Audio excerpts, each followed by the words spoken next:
സ്ത്രീകളെ വിക്ടിംസിനെ കൂടെ നിൽക്കുന്ന സ്ത്രീകളെ അധിക്ഷേപിക്കുക അല്ലെങ്കിൽ ഇരയ്ക്ക് എതിരായിട്ട് നിൽക്കുക, വേട്ടക്കാരനെ ചേർത്ത് നിർത്തിയിട്ട് റീൽസ് ചെയ്യുക അല്ലെങ്കിൽ ഫോട്ടോസ് എടുക്കുക. നോക്കൂ, ഇയാളുടെ തോളിൽ കൈയിട്ടിട്ട് നിൽക്കുന്നതിൽ യാതൊരുവിധ തെറ്റുമില്ല, ഇയാൾ അത്രയൊരു പ്രശ്നക്കാരനല്ല എന്നുള്ള രീതിയിൽ സ്ത്രീകൾ തന്നെ മുൻപോട്ട് വന്നിട്ടുള്ള കാഴ്ച ശരിക്കും വളരെ സങ്കടം തന്നിട്ടുള്ളതാണ്.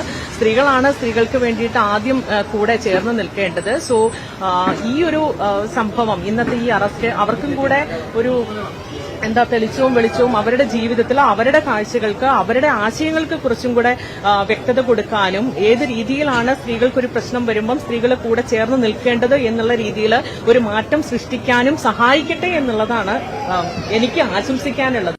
രാഹുൽ മാങ്കൂട്ടത്തില് പാലക്കാട്ട് തന്റെ ഭവന പദ്ധതിയായ സ്മൈൽ ഭവന പദ്ധതിയില് ആ സ്മൈൽ ഭവന പദ്ധതിയുടെ തറക്കല്ലിടൽ കർമ്മങ്ങൾക്ക് വേണ്ടി പല ആളുകളെയും ക്ഷണിക്കുകയും സിനിമ ചലച്ചിത്ര മേഖലയിൽ നിന്നുള്ള പല ആളുകൾ വന്നതിന്റെ കർമ്മം നിർവഹിക്കുകയും ഒക്കെ ചെയ്തപ്പോ അന്ന് ഹണി ഭാസ്കരന്റെ ചൊറിച്ചിലായിരുന്നു ഇത്. അല്ലെങ്കിൽ ഈ സ്ത്രീകൾ അയാളോടൊപ്പം നിൽക്കുക, അയാൾക്കൊപ്പം ഇരക്കൊപ്പം നിൽക്കുക, വേട്ടക്കാരനൊപ്പം നിൽക്കുക എന്നൊക്കെ പറഞ്ഞുകൊണ്ട് ഹണി ഭാസ്കരൻ ഉറഞ്ഞു തുള്ളിയതാണ്. ഈ ഹണി ഭാസ്കരന്റെ കഴിഞ്ഞ ദിവസം രാഹുൽ മാങ്കൂട്ടത്തിലെ ഇന്റർവ്യൂ പുറത്തു വന്നതിൽ പിന്നെ ഹണി ഭാസ്കരനെ കാണാനില്ല എന്നുള്ള ഒരു കാര്യമുണ്ട്.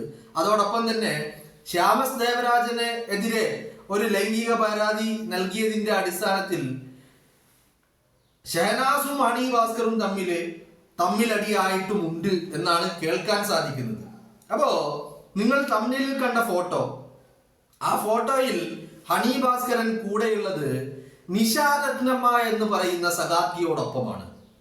കഴിഞ്ഞ ദിവസം KLFന്റെ വേദിയിൽ, ഈ തൊട്ടടുത്ത ദിവസം KLFന്റെ വേദിയിൽ വെച്ച് ഈ നിശാരത്നമ്മ വേദിയിൽ കയറിയപ്പോ സദസ്സിലിരുന്ന ആളുകൾ പലതും വിളിച്ചു പറഞ്ഞു എന്നോ എന്തൊക്കെയോ പറഞ്ഞു എന്നോ ഏതാണ്ടൊക്കെ ചീഞ്ഞു നാറിയിട്ടുണ്ടായിരുന്നു. എന്താണ് ഈ നിശാരത്നമ്മ ഇങ്ങനെ വേദിയിലേക്ക് കയറി വന്നപ്പോ അത്തരത്തിൽ ഒരു അപശബ്ദം സദസ്സിൽ നിന്ന് ഉയരാനുണ്ടായ സാഹചര്യം എന്ന് ചോദിച്ചാൽ, ഈ നിശാരത്നമ്മക്കെതിരെ ഒരു കേസ് നിലനിൽക്കുന്നുണ്ട്. ആ കേസുമായി ബന്ധപ്പെട്ട് പരാതിക്കാരി ഇരയുടെ അധിക്ഷേപിച്ചു, ഇരയെ അപമാനിച്ചു എന്നൊക്കെ പറഞ്ഞുള്ള ചില കാര്യങ്ങൾക്ക് പുറത്താണ് ഒരു പീഡന പരാതിയിലെ 3ാം പ്രതിയായിക്കൊണ്ട് നിശാരത്നമ്മയെ പ്രതിയാക്കിക്കൊണ്ട് പോലീസ് കേസ് രജിസ്റ്റർ ചെയ്തിരിക്കുന്നത്. അപ്പോ ഹണി ഭാസ്കറിനോട് ചോദിക്കാനുള്ളത്, നിങ്ങൾക്ക് അടുപ്പിലും ആവാം എന്നാണോ നിങ്ങൾ കരുതുന്നത്? നിങ്ങൾക്ക് അടുപ്പിലും ആവാം എന്നാണോ നിങ്ങൾ കരുതുന്നത്? നിങ്ങൾക്ക് ഇത്തരത്തിൽ വേട്ടക്കാരനൊപ്പവും ഇരക്കൊപ്പവും ഒരേ നിമിഷം അവരോടൊപ്പം സ്പെൻഡ് ചെയ്യാം. നിങ്ങളുടെ കാര്യങ്ങൾ നേടാൻ വേണ്ടി, നിങ്ങളുടെ കാര്യസാധ്യത്തിന് വേണ്ടി, നിങ്ങളുടെ ലാഭങ്ങൾക്ക് വേണ്ടി വേട്ടക്കാരനൊപ്പവും ഇരക്കൊപ്പവും നിൽക്കുന്ന ഈ ഏർപ്പാട് നിങ്ങൾക്ക് ആവാം എന്ന് പറഞ്ഞാൽ അടുപ്പിലും ആവാം. അത് പൂർണ്ണമായിട്ട് ഞാൻ പറയുന്നില്ല, ബാക്കി നിങ്ങൾക്ക് അറിയുന്നതാ. അപ്പോ ഈ അടുപ്പിലും ആവാം എന്നുള്ളതാണോ നിങ്ങളുടെ നിലപാട് എന്നാണ് ഹണി ഭാസ്കരനോട് ചോദിക്കാനുള്ളത്, അല്ലേ? ഹണി ഭാസ്കരനെ പോലെയുള്ള ആളുകള് ഇപ്പോ honey Bhaskaran, Shahnaz, റിനിയാൻ George, P സരീന്, Soumya സരീന്, ഈ ഒരു ദുബൈ കണക്ഷൻ, ദുബൈയിൽ നിന്ന് കേൾക്കുന്ന പലതും ചീഞ്ഞു നാറുന്നതാണ്. ഇതുമായി ബന്ധപ്പെട്ട പല കാര്യങ്ങളും സോഷ്യൽ മീഡിയകളിൽ ഇപ്പോ കഴിഞ്ഞ ദിവസങ്ങളിൽ ഇങ്ങനെ കറങ്ങി തിരിഞ്ഞുകൊണ്ട് നിൽക്കുന്നുണ്ട്. ഈ ദുബൈ കഥകള്, അതാണ് ഞാൻ നേരത്തെ നിങ്ങളോട് പറഞ്ഞിരുന്നു, ദുബൈയിലെ കഥകള് പലപ്പോഴും നമ്മള് എല്ലാം കേരളത്തിൽ അറിയാറില്ല. അതുകൊണ്ടാണ് ചിലരൊക്കെ എഴുത്തുകാരാണ്, പ്രസിദ്ധീകരണമാണ്, കലാകാരന്മാരാണ്, സാഹിത്യ രംഗത്താണ് പ്രവർത്തിക്കുന്നത്. പക്ഷേ ഇവരുടെ കേന്ദ്രം എന്ന് പറയുന്നത് ദുബൈയാണ്. അതെന്തിനു വേണ്ടിയിട്ടാ? കാരണം അവിടെ നടക്കുന്ന പലതും ഇവിടെ അറിയാതിരിക്കാറാണ് പതിവ്. അത് വലിയ അഡ്വാൻറ്റേജാ. കാരണം അവിടെ ചീഞ്ഞു നാറുന്നതൊന്നും കേരളത്തിൽ അങ്ങനെ അധികം അറിയാറില്ല എന്നുള്ളതാണ് അതിൻ്റെ ഒരു മർമ്മപ്രധാനമായ കാര്യം എന്ന് പറയുന്നത്. അപ്പോ ഇത്തരത്തിൽ ഈ പറയുന്ന ഹണി ഭാസ്കരനും ഷഹനാസിനും റിനിയാൻ ജോർജിനും ഒക്കെ നിങ്ങളുടെ ലോജിക്ക് എന്താണ് എന്ന് മാത്രം എത്രയും അന്വേഷിച്ച് നോക്കിയിട്ടും മനസ്സിലാവുന്നില്ല, അല്ലെങ്കിൽ ചിന്തിച്ചിട്ടും അതിന്റെ ലോജിക്ക് മാത്രം നമുക്ക് കണ്ടെത്താൻ കഴിയുന്നില്ല, അല്ലേ? വല്ലാത്തൊരു ഒരു അവസ്ഥ. അതാണ് ഞാൻ ആദ്യമേ പറഞ്ഞത്, അടുപ്പിലും ആവാം എന്നാണോ എന്നുള്ളത്. ഞാൻ ആദ്യമേ നിങ്ങളോടൊരു കാര്യം പറഞ്ഞിരുന്നു. രാഹുൽ മാങ്കൂട്ടം വേട്ടയ്ക്ക് പിന്നില് ഈ ദുബൈയിൽ നിന്ന് ഉയരുന്ന ഈ പട്ടി കുരക്കും പോലെയുള്ള കുരകൾക്ക് പിന്നിൽ പി സരിനും സരിന്റെ ഭാര്യ സൗമ്യ സരിനുമാണ് ഉള്ളത് എന്നുള്ളത് മനസ്സിലായില്ലേ? ഒരേ സമയം വേട്ടക്കാർക്കൊപ്പവും ഇരക്കൊപ്പവും നിന്നുകൊണ്ട് ഇവരുടെ നേട്ടങ്ങൾക്ക് വേണ്ടി കാര്യം സാധിക്കാൻ വേണ്ടിയിട്ട് പലതും ചെയ്തുകൊണ്ടേയിരിക്കുക. അതുകൊണ്ടാണ് ഞാൻ ആദ്യമേ പറഞ്ഞത്, ഈ ദുബൈയിൽ നിന്ന് വരുന്ന അപശബ്ദങ്ങൾ അത് ഒന്ന് ഹണി ഭാസ്കറിൻ്റെതാണ്, ഒന്ന് ഷെഹനാസിൻ്റെതാണ്. ഇവരുമായിട്ട് സരിനും അതുപോലെ സൗമ്യ സരിനുമുള്ള അപ്പോൾ ആ ബന്ധങ്ങൾ എന്ന് പറയുന്നത് വളരെ ആഴത്തിലുള്ള ബന്ധങ്ങളാണ്. ഹണി ഭാസ്കർ ഇപ്പോൾ രാഹുൽ മാങ്കൂട്ടത്തിൻ്റെ അറസ്റ്റ് ഉണ്ടായപ്പോൾ കുത്തി നോക്കിയത് അനുശ്രീയെയും തൻവീറാമിനെയും പോലെയുള്ള ചലച്ചിത്ര നടികളെയാണ്. അവർ രാഹുൽ മാങ്കൂട്ടവുമായി സഹകരിച്ച് ചില പരിപാടികൾ ഉദ്ഘാടനം ചെയ്യാൻ എത്തി എന്നുള്ളതാണ് ഹണി ഭാസ്കറിനെ ചൊടിപ്പിച്ചത്. അപ്പോൾ ഈ ഹണി ഭാസ്കർ ഇത്തരം വിഷയങ്ങൾ ഉണ്ടാകുമ്പോൾ സ്ത്രീക്കൊപ്പം നിൽക്കണം, അങ്ങനെ ഒരുമിച്ച് നിൽക്കണം എന്നാണ് പറയുന്നത്. അപ്പോൾ എനിക്ക് ചോദിക്കാനുള്ളത്, ഈ പറയുന്ന നിഷ രത്നമ്മയെ പോലെയുള്ള ആളുകളെ കൂടെ കൂട്ടിക്കൊണ്ടാണോ നിങ്ങൾ സ്ത്രീ സംരക്ഷണവുമായിട്ട് അല്ലെങ്കിൽ സ്ത്രീകളെ സംരക്ഷിക്കാൻ വേണ്ടിയിട്ട് ഇറങ്ങി പുറപ്പെട്ടിരിക്കുന്നത് എന്നുള്ളതാണ് അല്ലേ? നിശാരത്നമ്മ എന്ന് പറയുന്ന ആള് സഖാത്തി എന്താ ചെയ്തിരിക്കുന്നത്? ഇത്തരത്തിൽ വേട്ടക്കാരനൊപ്പം നിന്നുകൊണ്ട് ഇരക്കെതിരെ പ്രവർത്തിച്ചതിൻ്റെ പേരിലാണ് അവർക്കെതിരെ കേസ് രജിസ്റ്റർ ചെയ്തിരിക്കുന്നത്. അപ്പോൾ അവർ സ്റ്റേജിൽ KLF-ന്റെ വേദിയിലെത്തിയപ്പോഴാണ് സദസ്സിൽ നിന്ന് പ്രതിഷേധങ്ങൾ ഉണ്ടായത്. മനസ്സിലായില്ലേ? അപ്പോൾ ഇത്തരം ആളുകളുടെ കൂടെ ചേർന്ന് നടക്കുന്ന ഹണി ഭാസ്കറിനെ പോലെയുള്ള, ഷെഹനാസിനെ പോലെയുള്ള, സൗമ്യ സരിനെ പോലെയുള്ള, പി സരിനെ പോലെയുള്ള ഈ ആളുകൾ എന്ത് സന്ദേശമാണ് ഇവർ ഇതിലൂടെ പൊതുസമൂഹത്തിനും അല്ലെങ്കിൽ സ്ത്രീകൾക്കും നൽകുന്നത് എന്നുള്ളതാണ്. രാഹുൽ മാങ്കൂട്ടത്തിൻ്റെ കൂടെ ഈ പറയുന്ന അനുശ്രീയോ തൻവീറാമോ ഒക്കെ വന്നു കഴിഞ്ഞാൽ അത് വലിയ പ്രശ്നം.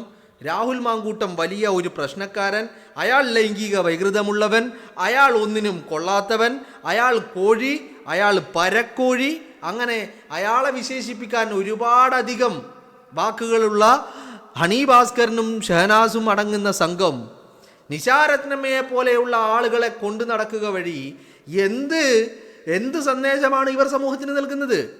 ഇരക്കൊപ്പവും വേട്ടക്കാർക്കൊപ്പവും നിന്നുകൊണ്ട് കുറുക്കൻ്റെ കൗശല ബുദ്ധിയോടുകൂടി ഇവരുടെ കാര്യസാധ്യങ്ങൾക്ക് വേണ്ടി പ്രവർത്തിക്കുന്നവരാണോ ഇവർ എന്ന് സംശയിക്കേണ്ടിയിരിക്കുന്നു. അതുകൊണ്ട് തന്നെയാണ് ഇവരങ്ങനെയാണ് എന്ന് സംശയമല്ല, ഉറപ്പായിട്ടും പറയേണ്ട ഒരു അവസ്ഥയാണ്. എന്താ അങ്ങനെ പറയാനുള്ള കാരണം? അങ്ങനെ പറയാനുള്ള കാരണം നിങ്ങൾ നോക്കൂ, ഇവര് മാധ്യമങ്ങളിലൂടെ വലിയ ആരോപണങ്ങൾ, വലിയ വർത്താനങ്ങൾ, വലിയ ഡയലോഗുകൾ, വലിയ വെല്ലുവിളികൾ ഒക്കെ നടത്തും. പക്ഷേ ആർക്കും നിയമ നടപടി വേണ്ട, ആർക്കും പരാതിയില്ല, ആരും കോടതിയിൽ പോകാൻ തയ്യാറല്ല. അല്ലെങ്കിൽ ഇത്തരം സ്ത്രീകൾക്കെതിരെ നടത്തുന്ന അതിക്രമങ്ങൾ, ആ അതിക്രമങ്ങളിൽ നീതി എവിടുന്നാണ് ലഭിക്കുക? ഓഫ് കോഴ്സ് കോടതികളിൽ നിന്ന്, നിയമത്തിൻ്റെ മുന്നിൽ നിന്ന്, ജുഡീഷ്യറിയിൽ നിന്നാണ് ഇതൊക്കെ ലഭിക്കുന്നത്. അതല്ലാതെ മാധ്യമങ്ങളിൽ നിന്ന് അത്തരം ഈ പറയുന്ന നീതി ലഭിക്കുമോ?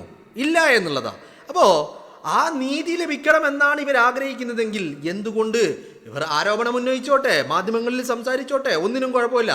പക്ഷേ അതോടൊപ്പം നിയമത്തിൻ്റെ മുന്നിലേക്ക് പോകാൻ, നിയമ നടപടിക്ക് തയ്യാറാവാൻ ആരും സന്നദ്ധമാകാത്തത് എന്തുകൊണ്ടാണ്? അവിടെ ഒരു ഇരട്ടത്താപ്പ് നിങ്ങൾക്ക് കാണാൻ കഴിയുന്നില്ലേ? ഈ ഒരേ സമയം വേട്ടക്കാരനൊപ്പവും ഇരക്കൊപ്പവും നിൽക്കുക, നിശാരത്നമ്മയെ പോലെയുള്ള ആളുകളെ കൊണ്ടു നടക്കുകയും ഞാൻ അവളോടൊപ്പമാണ് എന്ന് അവകാശപ്പെടുകയും ചെയ്യുക. ഞാൻ വേട്ടക്കാരനൊപ്പമല്ല, ഞാൻ അതിജീവിതക്കൊപ്പമാണെന്ന് അവകാശപ്പെടുകയും ചെയ്യുക. അതിലൊരു ഇരട്ടത്താപ്പ് നിങ്ങൾ കാണുന്നില്ലേ? അതോടൊപ്പം എനിക്കിതിൽ നിന്ന് മനസ്സിലായ മറ്റൊരു കാര്യം എന്താണ്? ഇത്തരം പരാതിയുള്ള ആളുകൾ അത് നിയമത്തിന് മുന്നിലേക്ക് പോകാതെ, നിയമ നടപടിക്ക് തയ്യാറാവാതെ മാറി നിന്നു കഴിഞ്ഞാൽ എന്താണ് സംഭവിക്കുക? വേട്ടക്കാരൻ, അതിനിപ്പോൾ ആരുമാകട്ടെ, വേട്ടക്കാരന് രക്ഷപ്പെടാനുള്ള ഒരു സാഹചര്യമല്ലേ അതുവഴി ഉണ്ടാക്കി കൊടുക്കുന്നത്. അപ്പോൾ ഈ രാഹുൽ മാങ്കൂട്ടത്തിനെതിരെ നിരന്തരമായിട്ട് വാർത്താ സമ്മേളനങ്ങൾ നടത്തുന്നവർക്ക് എന്തുകൊണ്ട് നിയമ നടപടിക്ക് തയ്യാറാവുന്നില്ല എന്ന് ചോദിച്ചാൽ ഇവർ രാഹുലിനെ രക്ഷിക്കാനാണോ ഈ കളി കളിക്കുന്നത് എന്ന് സംശയിക്കേണ്ടിയിരിക്കുന്നു. കാരണം ഇപ്പോൾ ഷെഹനാസ് ആണെങ്കിലും, ഹണി ഭാസ്കറിനാണെങ്കിലും, റിനി ആൻഡ് ജോർജ് ആണെങ്കിലും, ലക്ഷ്മി പത്മയാണെങ്കിലും ഒക്കെ എന്താണ് ചെയ്യുന്നത്? ഇരയോടൊപ്പമാണ്, അവൾക്കൊപ്പമാണ്, അതിജീവിതക്കൊപ്പമാണ്. പക്ഷേ ഇവരാരും പരാതി കൊടുക്കാനോ കേസുമായി സഹകരിക്കാനോ നിയമ നടപടിയിലേക്ക് കടക്കാനോ തയ്യാറാവുന്നില്ല. മറിച്ച് ഇവർ അവൾക്കൊപ്പം എന്ന് പറഞ്ഞുകൊണ്ട് പല തെളിവുകളും പുറത്തേക്ക് വിടുക, പല സ്ക്രീൻഷോട്ടുകളും പുറത്തേക്ക് വിടുക, പല സംഭാഷണങ്ങളും. എന്നിട്ട് അതിലൂടെ ഈ പരാതിക്കാരിക്ക് അതിജീവിതക്ക് തന്നെ തിരിച്ചടിയാവുന്ന രീതിയിലുള്ള പല കാര്യങ്ങളും ഉണ്ടാക്കിയെടുക്കുക. അപ്പോൾ അതുകൊണ്ട് ഇവരെന്താണ് ഉദ്ദേശിക്കുന്നത്? ഇപ്പോൾ കഴിഞ്ഞ ദിവസം ലക്ഷ്മി പത്മ ചില സ്ക്രീൻഷോട്ടുകൾ പുറത്തുവിട്ടപ്പോൾ അതിൽ ചിലതൊക്കെ മായ്ച്ചു കളഞ്ഞപ്പോൾ അതിലൂടെ എന്താണ് ഉണ്ടായത്? ലക്ഷ്മി പത്മ പുറത്തുവിട്ട ആ സ്ക്രീൻഷോട്ടുകൾ ഒരു ബൂമറങ്ങായിട്ട് തിരിച്ചടിക്കുന്നതാണ് നമ്മൾ കാണുന്നത്, അല്ലേ? അവിടെ ലക്ഷ്മി പത്മയുടെ ഉദ്ദേശം എന്താണ്? ഇതുകൊണ്ട് എന്താണ് ഉദ്ദേശിച്ചത്? യഥാർത്ഥത്തിൽ അതിജീവിതക്ക് കോടതിയിലും കോടതിക്ക് പുറത്തും തിരിച്ചടികൾ ഉണ്ടാക്കുന്നത് ഈ അവൾക്കൊപ്പം, ഇരക്കൊപ്പം, അതിജീവിതക്കൊപ്പം എന്ന് പറഞ്ഞ് ഇരട്ടത്താപ്പിൻ്റെ അഭിനയം കാഴ്ചവെക്കുന്ന ഹണി ഭാസ്കറിനെ പോലെയുള്ള, ഷഹനാസിനെ പോലെയുള്ള, റിനി ആൻ ജോർജിനെ പോലെയുള്ള ആളുകളല്ലേ? അപ്പോൾ ഈ നിശാ രത്നമ്മയെ പോലെയുള്ള ആളുകളെ കൂടെ കൊണ്ട് നടക്കുക, അവരുടെ കാര്യസാധ്യങ്ങൾക്ക് വേണ്ടിയിട്ട് വേണ്ടതൊക്കെ ചെയ്യുക എന്ന് പറയുന്നത് എങ്ങനെയാണ് ഹണി ഭാസ്കര ഈ ഒരുമിച്ച് നിൽക്കലാവുന്നത്? ഇനി ഒരുമിച്ച് നിൽക്കൽ എന്ന് പറഞ്ഞതുകൊണ്ട് ഹണി ഭാസ്കരൻ ഉദ്ദേശിക്കുന്നത് വേട്ടക്കാരനൊപ്പവും ഇരയോടൊപ്പവും ഒരേ സമയം നിന്നുകൊണ്ട് കുറുക്കൻ്റെ ബുദ്ധിയോടുകൂടി രണ്ട് വള്ളത്തിലും കാല് വെച്ചുകൊണ്ടുള്ള യാത്ര, തൻ്റെ കാര്യങ്ങൾ നടക്കാൻ വേണ്ടിയുള്ള യാത്ര നടത്തുക എന്നുള്ളതാണോ ഹണി ഭാസ്കരൻ ഉദ്ദേശിക്കുന്നത്?